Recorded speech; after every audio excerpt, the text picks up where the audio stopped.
Hi everybody, I thought today I'd do a little video for you of my living kitchen.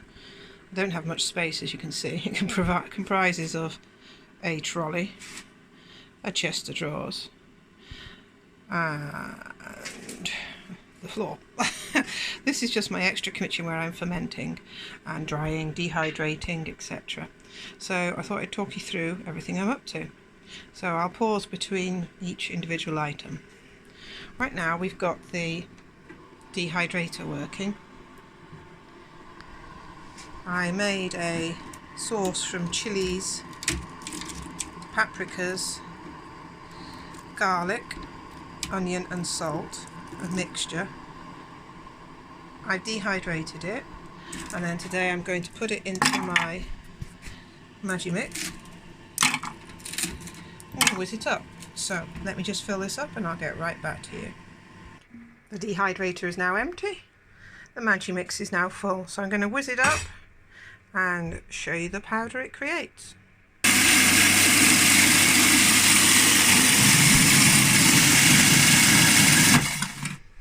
So let's look how well this did. Oh, very well. Oh, it's strong. That was rather strong. I had to stop and have a good cough. So don't breathe in the powder because of the chilies and the paprika, the garlic, the onion and the salts. So that now is going to be used, show you a little tiny bit, as a powder on meats, before I fry them maybe, chicken in it. I don't know, it'll be used in all sorts of things. I'll taste it and let you know what it's like. So let me just pack this into a container and I'll show you my next project. There you have it. We now have a jar full of meat powders. We could even add it to veggie burgers, I suppose. We'll have to wait and see, won't we? That took 2 days. Cooked it over the fire, dehydrated it in the sun to get some of the water out, and then into the proper dehydrator for about a day and a half. So that's that. I'll just get to the next item.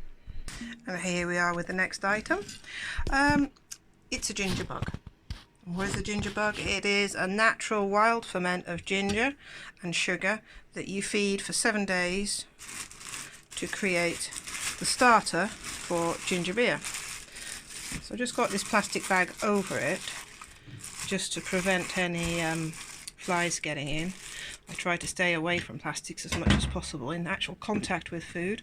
So every day you put in equal amounts of sugar and ginger and mix it in. It started off with a little bit of yeast, this one did, because the recipe said so, but usually I wouldn't use yeast. That's all added in. We'll give it a stir. Oops, as I drop the phone. Give it a stir. It really smells like ginger beer now. It bubbles and ferments, and this is about day 4, so for 7 days we need to feed it. That's the ginger bug. Here we have something that really is alive, and I'm hoping you'll be able to see it. So if I tip this sideways, this is sauerkraut, and if I tip it you should see, there it goes, bubbling. You can see it's bubbling. Let me turn it this way. Anybody want a bubble here? So it's fizzing and bubbling, and I've put it in another container to collect. That's how much liquid so far it's bubbled out and fizzed over. So if I hadn't had it in another container, it would have made an awful mess. I'll just get it out, just one moment. And here we have the sauerkraut. That's the sides, and that's how much liquid it's produced. Look, you see all those bubbles? So it's a living culture. So all this is cabbage, mustard seeds, garlic, and I think I put fennel in it or something similar, some green stuff. So what you have to do is make sure you keep all vegetation below that water level that it's created. Now in the beginning it only had about a tablespoonful of water when I added the salt. There's 1.3 or 1.4 kilograms of cabbage, white cabbage. I think it was 2 tablespoons of salt. You shred it, you add the other ingredients that you want to add to it, and then you just massage it like that, rub, rub, rub, rub, rub. And that's it. Now you need to put something to keep it below the water line, so I'm using a plastic bag full of water there,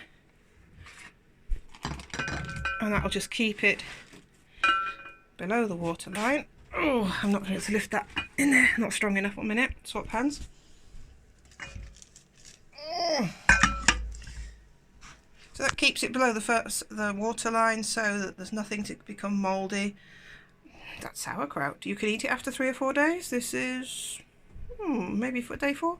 It's probably edible, but we'll leave that go a lot longer. Now while we keep it out in the heat, it's going to keep fermenting. If we're happy with the taste when we've got to the point we like, put it in the fridge or a cold place, and that's it.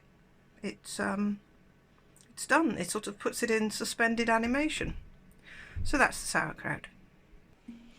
To the next living culture in the kitchen. This is water kefir. So water kefir, you have these tiny little grains. Let me just take the old piece of lemon out that was its food. Underneath. These are the living culture. There they are. So basically you put those in some water that's not had chlorine or bleach near it. You put a tablespoonful of sugar and water, slice of lemon, a pinch of bicarb, and you leave it for a day. The next day you sieve it, which is what we're about to do now. Here we are, back at the kefir now. I've sieved it. Now this kefir was a bit old, so this is just for the garden now. That's why I put it in stainless steel. I would normally use glass. Here are the babies. Let's see.